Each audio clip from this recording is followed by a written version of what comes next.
Assalamu alaikum, my dear students. So I'm back again. I'm sorry I wasn't able to upload videos for some time, but now I'm here again.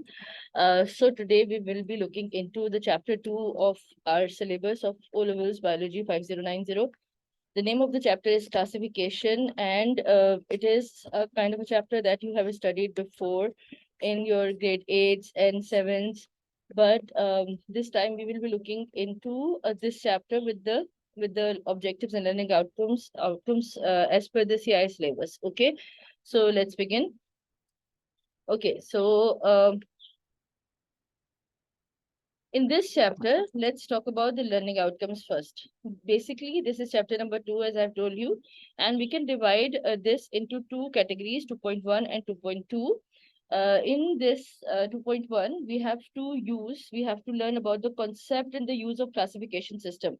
And under that heading, what we will be looking into, we will be talking about the understand, like, let's talk about one by one. Number one says, understand that organisms can be classified into groups by the features they share.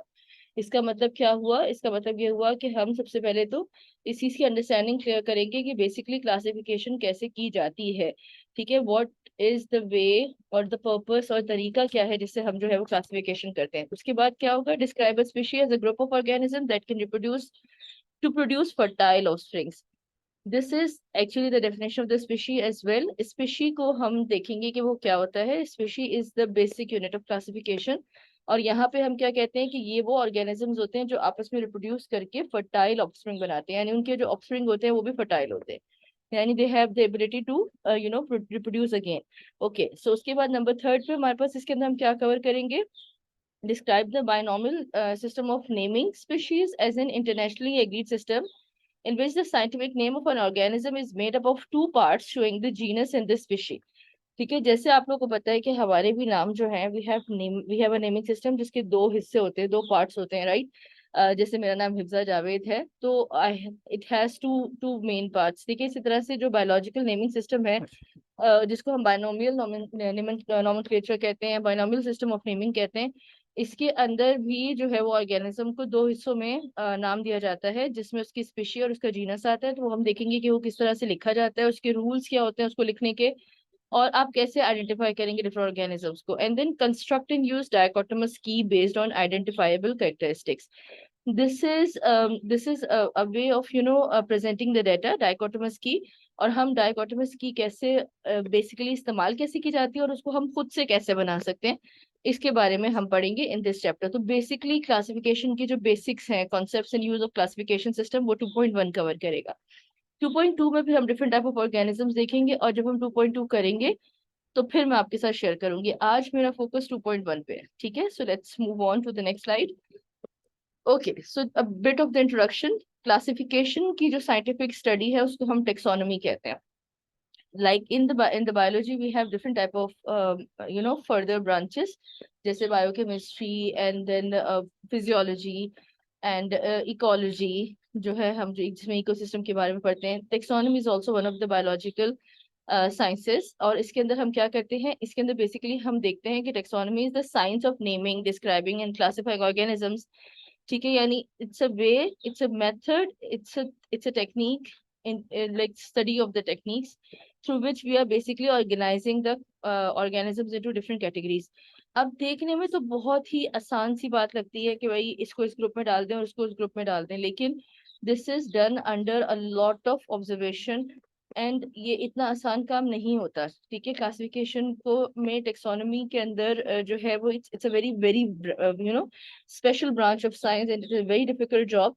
Organisms को पहले तो नाम देना, उनको identify करना कि वो किस ग्रुप पे फिट इन होते हैं, उनके कैरेक्टरिस्टिक्स जो ऑब्जर्वेबल कैरेक्टरिस्टिक्स हैं वो भी, और उनके जो इंटरनल फीचर्स हैं उनको भी कंसिडर करते हुए, उनके जो सेलुलर डाटा है, that means the DNA and the other characteristics, जो सेल से रिलेटेड कैरेक्टरिस्टिक्स हैं, वो सारी इंफॉर्मेशन लेके फिर ऑर्गेनिजम्स को हम जो है वो क्लासीफाई करते हैं। और उसके बाद उसकी क्लासिफिकेशन के बाद उसकी प्रॉपर नेमिंग होती है। It's a proper technique. ये बिल्कुल ऐसे ही है जैसे आप जब स्कूल में जाते हैं तो आप किसी एक पर्टिकुलर स्कूल के, किसी एक पर्टिकुलर सेक्शन के, किसी एक पर्टिकुलर क्लास में, और फिर उस क्लास के एक फर्दर सेक्शन के अंदर होते, जैसे से फॉर एग्जांपल एक स्कूल में सीनियर, आप इस वक्त जो है आप 10th 11th के स्टूडेंट्स हो या 9th में हो, तो आप मिडिल या सीनियर स्कूल में होगे।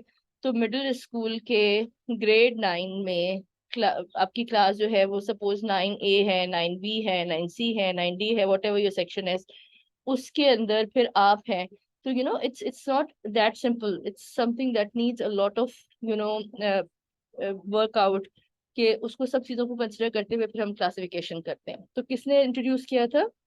ही was the one, Carolus Linnaeus. इन्होंने जो है वो सबसे पहले 7 लेवल्स ऑफ क्लासिफिकेशन इंट्रोड्यूस किए थे, और ये सिस्टम जो था वो बहुत वेल नोन सिस्टम जो है वो कंसिडर किया गया। तो he is considered as the pioneer of the taxonomical classification, right? Okay. So if you have any questions, you can ask later. Okay. So next चलते हैं, उसके बाद क्या है? तो सबसे पहले तो हमने देख लिया कि क्लासिफिकेशन को टेक्सोनॉमी के अंडर पढ़ा जाता है। अब आ जाइए आप लेवल्स ऑफ क्लासिफिकेशन, और इस अरेंजमेंट की जो बेसिकली जो सीक्वेंस है वो क्या है। The arrangement of the animals and the plant in taxonomical groups according to their observable similarities, including at least kingdom and phylum in animal, division in plants, class, order, family, genus and species. Classification क्या चीज है? वो arrangement है जिसमें animals और plants को taxonomical groups में divide किया जाता है। अब यहाँ पे जैसे भी हमने बात की थी कि एक पर्टिकुलर स्कूल का एक पर्टिकुलर सेक्शन, फिर उस सेक्शन का एक ग्रेड, उस ग्रेड के फर्दर सेक्शन, और फर्दर सेक्शन के अंदर आप, ठीक है। तो जिस तरह स्कूल के अंदर भी एक प्रॉपर ग्रेडिंग सिस्टम होता है, ऐसा तो नहीं होता ना कि क्लास 3 के बच्चे क्लास 7 के साथ और 7 के बच्चे क्लास 11 के साथ जाके बैठ जाएंगे, ऐसा नहीं होगा। ठीक है, there are different rooms, there different setups, there different teachers. जिस तरह हर चीज का एक प्रॉपर सेटअप होता है, उसी तरह से क्लासिफिकेशन का भी एक प्रॉपर सीक्वेंस और सेटअप होता है। तो अगर हम इसको लेके चले फ्रॉम बॉटम टू टॉप, तो सबसे पहले अगर हम देखें तो सबसे इंपॉर्टेंटली अगर हम देखेंगे तो हमारे पास आता है किंगडम। देखो यहाँ पे the kingdoms are very very important. अभी हम आगे जाके देखेंगे भी 5 किंगडम सिस्टम क्या होते हैं। तो kingdom is the main category. सबसे पहला काम क्या होता है कि हमें किंगडम डिसाइड करना होता है कि किस किंगडम के अंदर हम अपने ऑर्गेनिज्म को फिट करेंगे। Broadly basically we have 5 kingdom system. Carolus Linnaeus ने 7 किंगडम सिस्टम्स दिए थे, लेकिन अभी करंटली जो हम इस्तेमाल करते हैं वो 5 किंगडम्स है। Kingdom is a basic term like your school, ठीक है। इसको इस तरह से ले लो कि the broader term, the school, ठीक है। यहाँ कैटेगरीज ज्यादा है, वहाँ कैटेगरीज इतनी ज्यादा स्कूल में नहीं होती। I am just giving you an example, और यू कैन से जैसे हम कंट्रीज को करते हैं ना, द कॉन्टिनेंट, उस कॉन्टिनेंट के अंदर एक कंट्री, उस कंट्री के अंदर एक सिटी, उस सिटी के अंदर एक एरिया, उस एरिया के अंदर भी आपका ब्लॉक, और आपके ब्लॉक के अंदर आपकी बिल्डिंग, आपकी बिल्डिंग के अंदर आपका फ्लैट या आपका घर या वट एवर। इसी तरह से जो है वो क्लासिफिकेशन सिस्टम है। तो kingdom is the broadest term that we use. उस किंगडम के अंदर then we have different phylums, ठीक है। फाइलम्स या फिर हमारे पास क्या आएगा, हमारे पास डिविजन आएंगे, ठीक है। प्लांट्स के अंदर हम डिवीजन इस्तेमाल करते हैं, और एनिमल्स के अंदर हम फाइलम का टर्म इस्तेमाल करते हैं, ठीक है। उसकी डिविजन्स में प्लांट के अंदर ब्रायोफाइट्स और ट्रैक्योफाइट्स आ जाते हैं, और एनिमल्स के अंदर फाइलम्स में हमारे पास जो है वो डिफरेंट फाइलम्स आते हैं, जो भी हम इंशाल्लाह देखेंगे भी, like phylum cnidaria, phylum porifera and a number of other phylums, right. उसके बाद हमारे पास आती है क्लास।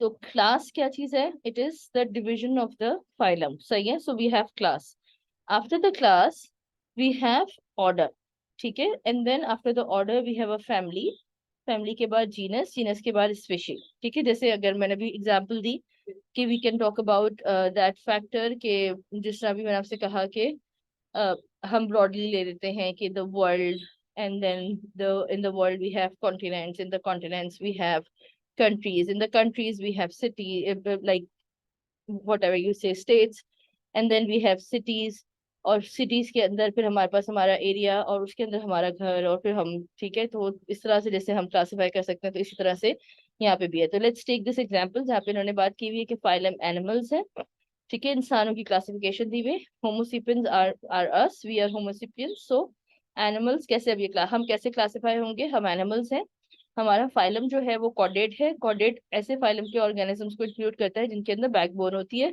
फिर हम मैमल्स, ठीक है। मैमल्स की क्या कैरेक्टरिस्टिक्स होते हैं? हमारी क्लास क्या है? मैमल्स है। कॉर्डेट की 5 क्लासेस होती हैं, फिशेस की भी बैकबोन्स होती हैं, रेप्टाइल्स होते हैं, मैमल्स होते हैं, बर्ड्स होते हैं और एम्फीबियंस होते हैं, तो हम मैमल्स हैं।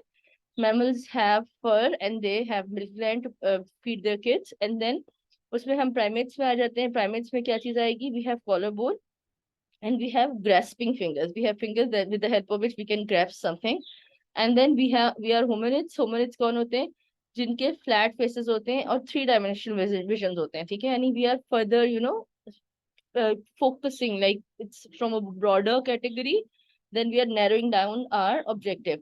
So primates are relatively have flat faces और 3D vision होता है हमारा। उसके बाद we are homonids कौन होते हैं? जिनके what do you mean by homo means the upright posture and large brains. We have very strong, well developed large brain, and we have upright postures. That means we have four leg mammals, but we are using the lower legs for movement and the upper legs for different functions. यानी हम जो है वो खड़े हो सकते हैं, basically हम खड़े हो सकते हैं, हम सीधे रहते हैं, हम 4 legs के ऊपर मूवमेंट नहीं करते। Instead we move on 2 legs and we have a straight upright posture जो हम मेंटेन करते हैं। और उसके बाद फिर हम आते हैं सेपियंस में, member of the genus homo with high forehead and thin skull bones. ठीक है, हमारी स्कल बोन जो है वो बाकी ऑर्गेनिजम्स की निस्बत, बाकी जो मेंबर्स हैं उनकी निस्बत जो है वो पतली होती हैं, और हमारा हाई फोरहेड होता है, ऊंचा सर होता है हमारा।